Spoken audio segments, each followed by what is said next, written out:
Hi යාළුවනේ අද මම හදන්න යන්නේ පෝක් කරි එකක්. අපි බලමු මම මේ පෝක් කරි එක කොහොමද හදන්නේ කියලා. මම ඉස්සල්ලාම මේ ඇතිලියක් අරන් ඒක රත් වෙන්න තිබ්බා. මම දැන් ඒකට තෙල් ටිකක් දාගන්නවා. තෙල් පොඩ්ඩයි දාගන්නේ. තෙල් ටික මම දැන් මෙහෙම රත් වෙන්න තියනවා. තෙල් එක රත් වුණාට පස්සේ මම ඒකට දාගන්නවා සුදු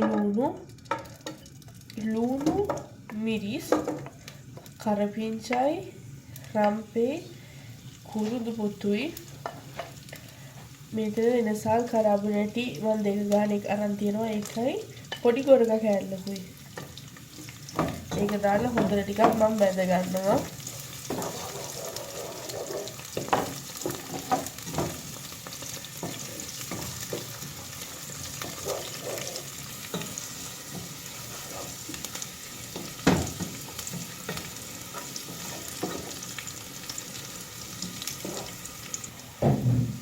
දැන් මේ ටික හොඳට බැදිලා තියෙන්නේ මම මේකට දැන් දාගන්නවා මිරිස් කුඩුයි ලුණු කුඩුයි තුන පහ කුඩුයි කහ කුඩුයි මම ඉස්සෙල්ලාම දාගන්නවා ලුණු කුඩු ටික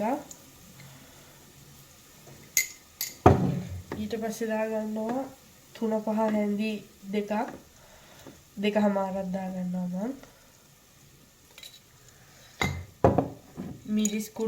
මම මිරිස් කුඩු හැඳි දෙකක් දාගන්නවා පුරෝලා හැඳි දෙකක් දාගන්නවා අන්තිමටම මම දාගන්නවා කහ කුඩු පොඩ්ඩක් දාගන්නවා දැන් අපි මේ ටික හොඳට ලිපේ කර වෙන්න දෙමු මේක කර වුණාට පස්සේ ටිකක් බැදුනට පස්සේ මම දාගන්නවා මස් ටික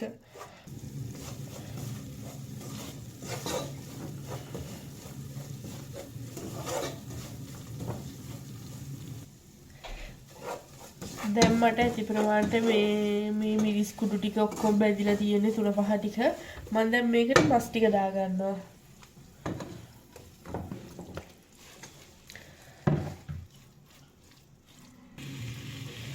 මම මේ මස් ටිකත් හොඳට මේ බැද ගන්නවා වගේ කරනවා වතුර දාන්නේ නැහැ දැම්මම මම මේ දාපු තුන පහත් එක්ක මම හොඳට අනාගෙන පොඩ්ඩක් නිකන් බැද ගන්නවා මේ ටිකක් විනාඩි 2ක් වගේ තිබ්බට පස්සේ තමයි මම වතුර දාන්නේ මේ මස් එකට.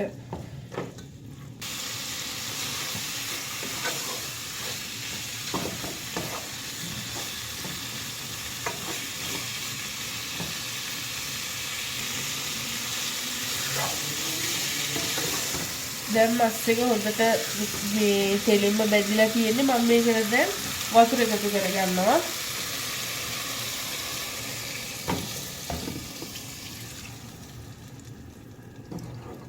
මස් ටික වැහෙන ප්‍රමාණයට මම වතුර දැන් එකතු කරා. දැන් මේක මම වහලා තියෙනවා මේ වතුර ටික හින්දිලා මේ ටික තැම්බෙනකන්.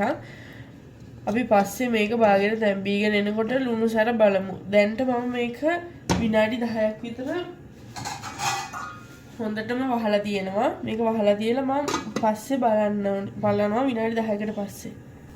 දැන් විනාඩි 10ක් ගියා මම දැන් මස් එක ඇරලා බලනවා කොහොමද තත්ත්වය කියලා. තාම වතුර තියෙනවා තාම නම් මස් එක තැම්බිලා මදි. ඒ වුණාට අපි බලමු මේ ලුණු කොහොමද කියලා මස් එකේ.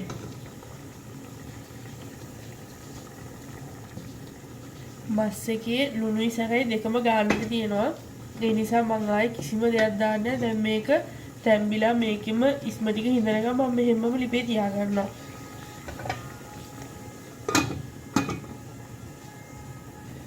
මම දැන් ආයේ විනාඩි 10කට පස්සේ මස් එක අරලා බලනවා. මස් එක නම් දැන් තැම්බිලා තියෙන්නේ. දැන් ඕනේ මේක ඉස්ම ටික හොඳටම හිඳෙන්න. තව ඉස්ම පොඩ්ඩක් තියෙනවා. මේ ඉස්ම ටික හිඳුනට පස්සේ මගේ මස් එක හරි. අපි බලමු ආයේ මේ මස් එක හිඳුනට පස්සේ කොහොමද කියලා. මම ආයේ විනාඩි 10කට පස්සේ මම මේ මස් එක අරලා බලනවා.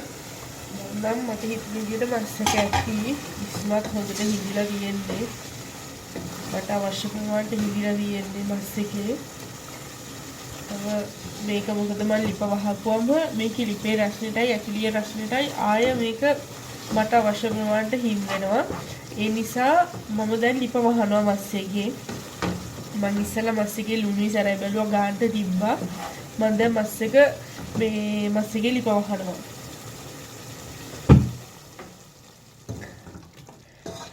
මේ තියෙන්නේ යාළුවනේ මගේ පෝක් කරි එක. මෙන්න තියෙනවා මගේ පෝක් කරි එක. මම කාලා බලලා කියන්නම් කොහොමද රස කියලා. චාෝ